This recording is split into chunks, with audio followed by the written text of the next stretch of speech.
আমার কাছে যদি জিজ্ঞেস করা হয় পৃথিবীর সর্বশ্রেষ্ঠ খাবার কি, তাহলে চোখ বন্ধ করে একটাই কথা মাথায় আসবে, যার আর কোনো তুলনা নেই।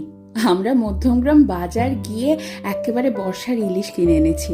একটু নুন আর হলুদ মাখিয়ে সর্ষের তেলে ভেজে নিয়েই সাথে গরম ভাত, কাঁচা লঙ্কা আর ইলিশ মাছ ভাজার তেল। সত্যি কথা বলো, বাঙালির কি আর কিছু লাগে? এই দিয়ে তো পুরো প্লেট খালি। আমার মা যেহেতু স্কুল শিক্ষিকা, তাই অনেক সময় এমন হয়েছে ঘটা করে রান্না করার সময়ই পাইনি। আর সে সময় যদি বাড়িতে ইলিশ মাছ থাকতো, তাহলে এই ইলিশ মাছ ভাজা দিয়ে কত তৃপ্তি করে খেয়ে উঠেছি সবাই। আমার এই বাড়িতে বাবা মা এসেছে, আর সেই তৃপ্তি করে খাওয়ানোর সুযোগটা এবার আমি পেয়েছি। আমার খাদ্য রসিক বাবা গরম গরম ভাত আর ইলিশ মাছ ভাজা নিয়ে বসে পড়েছে।